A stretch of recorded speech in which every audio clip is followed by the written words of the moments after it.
So you have a B3. Do you have any? I mean, do you own like a mini Moog? Do you have a lot of really cool instruments behind you?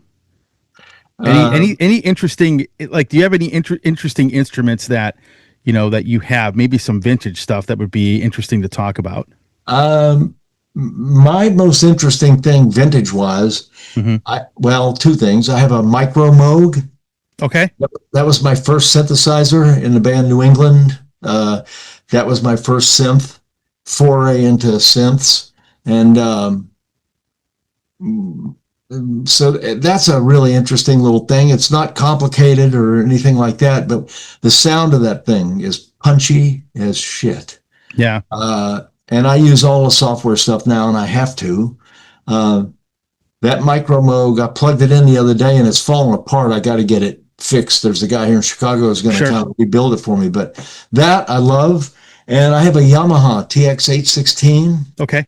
If you're familiar with that, that's like 8 DX7s in a rack. Yep. I know what it is. I bought that during the second Alcatrazz record, Disturbing the Peace.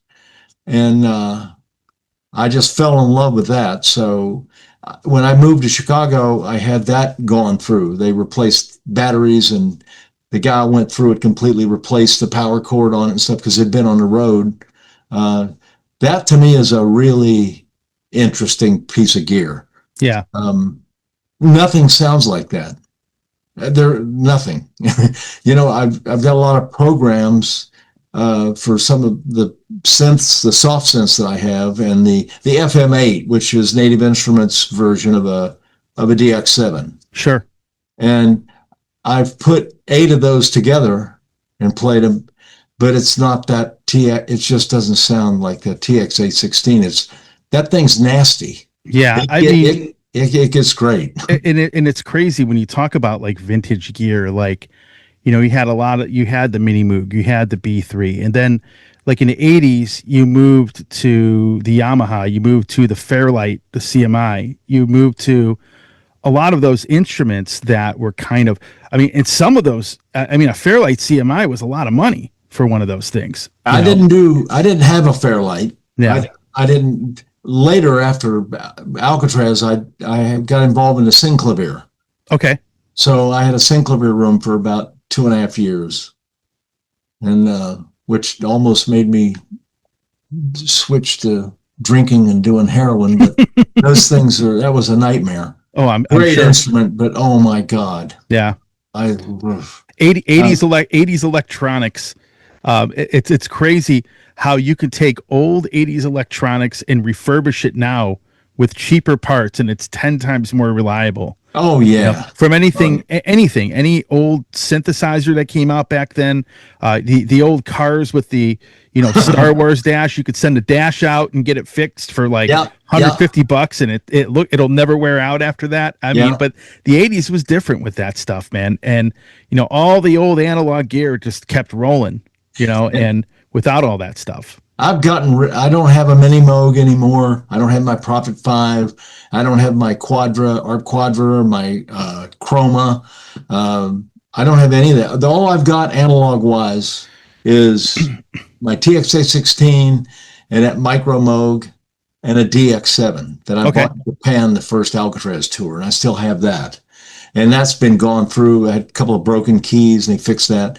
But everything I do, like that A to Z record, the B3 was live. That was the real B3, but everything else was soft synths, was Mini Moogs, and a lot of Mini Moog on that record, Mellotrons and stuff. And I have I played Mellotrons live for years, so I know what a Mellotron sounds like. So when I got software, there's a million programs in some of the companies that make the Mellotrons, and I immediately just stripped them down and got it as raw as possible. And it's okay, what's this thing really sound like? And it's shocking how close it is to a real they really sound like a real Mellotron. So I still use that a lot, and I use the Mellotron. I layer it with like live. I use a program called Mainstage, if you're familiar with that. Mm-hmm. I've never heard the program. No. Well, it's by Logic or Apple, and and it's basically, you can use any soft synth, any plugin in the world with it, and you just need controllers. So that's what I use, because I can't fly, I can't carry real gear. I can't carry a mini Moog. That's a mini Moog in a case would be $200 to fly anywhere. Oh yeah. So I have a different rig. It's a flying rig, and I don't rent keyboards where I'm going or anything. I have to have my gear.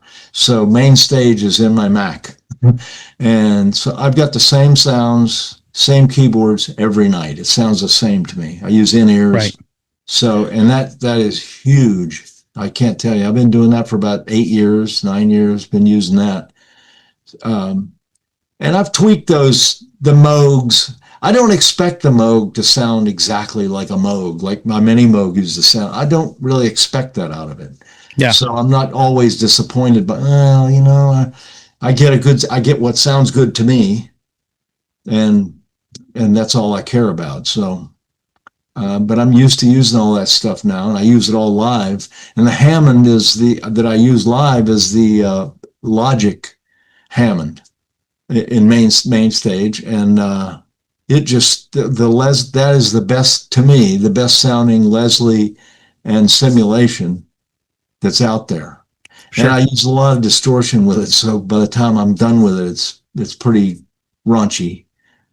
Hey, it's Tony here from the Metal Command Show. I want to thank you for watching this portion of the program. Since 1998, I have hosted the show, which started off as a radio program and is now into the podcast format. So I want to thank you for watching and or listening. And if you want to support the program, hit the subscribe button, hit that little bell to be notified anytime I do post any content. A lot of you have been supporting the show and really, really helping this show grow, and I cannot do it without all of you. So with that said, thanks for watching. Stay metal.